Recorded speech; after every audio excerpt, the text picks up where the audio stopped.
네, 이상윤 작가입니다. 또 이야기를 해볼게요. 자, 한국의 교육은 찻잔형 인재를 만드는 겁니다. 찻잔형 인재. 예전에 우리 그 다치마나 다카시라는 작가가 어, 도쿄의 서양은 왜 바보가 되었는가라는 책에서 개성 없는 인재를 만든다. 도쿄 대법대가. 그래서 애들이 다 바보가 됐다. 이런 말들 하는데 이 교육이라는 것이 어떻게 보면은 이게 공장형 인재, 찐빵을 만드는 거야. 똑같은 어떤 개성 없는 사람들을 쫙 만들어가지고 공장 컴페이터 돌리는 그런 사람을 다 만든 거예요. 회사 가도 이 대기업 이런 데 가도 부품이 돼가지고 지는 그것만 하는 거야. 그냥 벨 돌아가고 어떤 놈은 뭐 망치질하고 어떤 놈은 다 쪼고 어떤 놈은 뭐 기름칠하고 어떤 놈은 뭐 펌프 넣고 뭐 이렇게 돌아가는 거란 말이야. 개성이 없는 인재죠. 근데 책을 쓴다는 것은 일종의 이거는 독보적 인재로 거듭나는 겁니다. 무슨 말이냐면은 그냥 일반적인 어떤 그냥 뭐 다른 사람이랑 차이가 없는 이런 사람이라고 생각했는데 책은 자기가 굉장히 좀 굉장히 좀 독특한 그리고 특수한 그리고 특별한 어떤 지식과 컨텐츠가 있다는 걸 보여줄 수 있는 그런 거단 말이에요. 그리고 자기의 평소의 어떤 사상과 어떤 감정 이런 것들도 보여줄 수 있고 자기의 어떤 성격, 캐릭터, 개성 이런 것들도 보여줄 수가 있죠.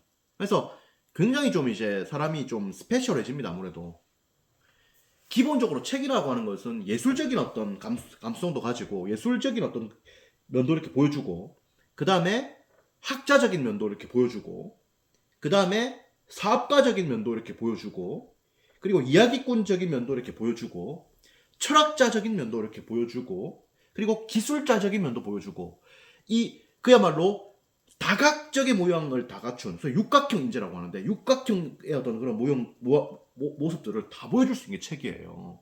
이를 통해서 자기의 진면목을 보여줄 수 있고 그를 통해서 다양한 기회를 가져갈 수 있죠. 자기가 그걸 가지고 뭐 자기 뭐 강의를 할 수도 있고 그리고 그걸 어필해서 직장에 들어갈 수도 있고 그를 통해서 비슷한 사람들을 또 모아서 창업을 할 수도 있고 뭐 그런 거 아닙니까? 예. 한국 교육도 이제 서서히 이제 종말을 구하고 있죠. 뭐냐? 개성 없는 인재 이렇게 자꾸 이런 인재를 키워내면은 안 되는 거죠. 안 되는 거죠. 어, 결국에는 이제 개성을 살릴 수 있는 인재 이런 거를 이제 길러내야 되는 건데 대학이 그 역할을 참 못하고 있죠. 그리고 지금 이제 이 한국 사회에 이제 일자리가 대기업에 취업을 또 많이 하고 있는데 대기업들도 이제 트럼프 시대를 맞이해서 외국으로 또 많이 나갈 수가 있습니다. 그러니까 신입 공채가 지금 역대 최저라고 하잖아요. 그러니까 갈 데가 없는 거죠, 지금. 그런 상황에서 이제 결국 창업을 해야 되는 그런 상황에 이제 직면해 있고, 그렇죠. 창업은 결국에는 이제 뭐 계급장 떼고 이제 한판 붙는 겁니다. 계급장 떼고 진짜 실력과 능력으로 한판 붙는 거죠. 그런 시대가 이제 현실화됐고 점점 이제 그렇게 되죠. 그리고 이미 뭐 일반 대기업 다니는 분들도 40대, 50대 은퇴해가지고 이제 계급장 떼고 이제 사업해야 되는 그런 시대가 오고 있죠. 오고 있죠. 거의 뭐 이미 현실화됐는지도 모릅니다. 결국에는 우리가 뭐 이제 창업을 한다고 했을 때는 뭘 팔아야 될 거 아닙니까? 그 파는 것이 바로 이제 지식이 될 때 책쓰기가 또 의미가 있는 겁니다. 우리가 지금까지 사실 공부를 하면서 살아온 거잖아요. 공부를 하면서 이때까지 공부만 해온 민족이 대한민국 아닙니까 사실은. 뭐 어릴 때부터 뭐 기술 배우고 이런 게 아니잖아요. 스위스처럼 뭐 시계 제조 기술이라든지 그 다음에 뭐 이탈리아 이런 데처럼 뭐 가방 만들고 이런 기술자 만들고 이런 건 아니잖아요. 다 공부였단 말이에요. 그래서 그걸 결국엔 이제 팔아야 되는 건데 그런 거죠.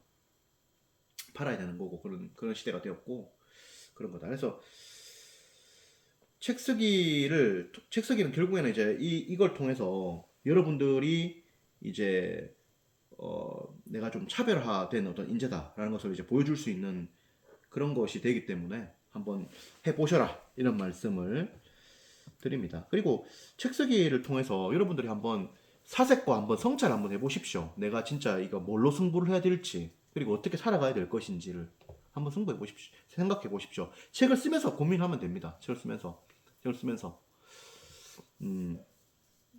책 쓰기는 그래서 책 쓰기 주제 같은 경우도 뭐 자기의 어떤 직업적 커리어로 이제 쓰는 것도 있지만은 자기의 어떤 현실적인 고민 이런 걸 갖고 책 쓰기를 하기도 하거든요. 주제를 잡아서. 저 역시도 마찬가지였고. 역시도 이제 제가 이제 전업 작가로서 이제 불안했기 때문에 불안하다면 잘 되고 있는 것이다 이런 책을 썼고, 그리고 제 은사님 또 전한길 쌤 각별한 관계이기 때문에 같이 또 책을 썼고, 그리고 이제 마음이 힘들 때 저의 마음의 위로를 준 동양고전을 가지고 또 책을 쓰고,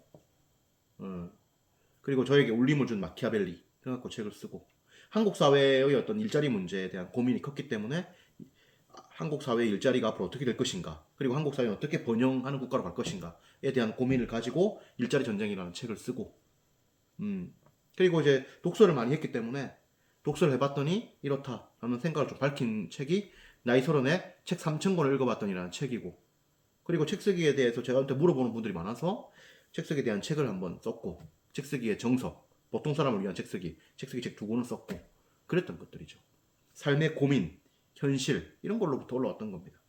여러분들도 이제 그럴 수 있죠. 어쨌든 책 쓰기는 독보적인 인재로의 전환을 알립니다. 별종이지 한마디로 책 쓴다는 게.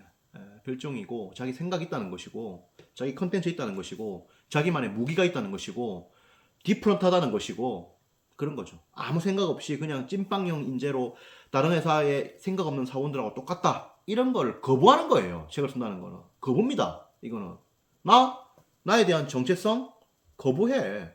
나는 거부해. 나는 내가 디파인해. 내가 정의해. 나는 독특하고 차별화된 사람이야. 나만의 컨텐츠가 있는 사람이니까 라고 사회에 말하는 거예요. 그게 바로 책 쓰기라는 거예요. 그래서 책을 쓰면서 여러분들이 그렇게 레벨을 올라갈 수 있고, 실제로 책을 쓰는 과정에서 여러분들이 또 그렇게 단련이 되고 훈련이 됩니다. 많은 책들을 보면서. 책이라는 것이 기본적으로 어떤 이 사고의 또 산물이기 때문에,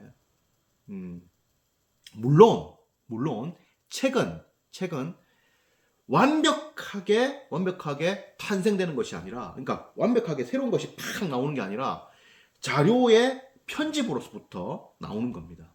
그래서 세상의 모든 창조는 바로 자료 편집이기 때문에 여러분들도 고민할 거 없어요. 많은 자료를 보고 그를 통해서 숙고하고 사색하면은 이 자료를 끼워 맞춤으로써 한 권의 책을 만들 수가 있고, 그를 통해서 작가가 되는 것이고, 그 과정에서 여러분들이 다양한 시뮬레이션을 돌리면서 여러분들의 상상력, 예술가적인 창의성, 그 다음에 철학적인 어떤 사색력, 깊이, 이런 것들이 다 나오게 되는 거예요.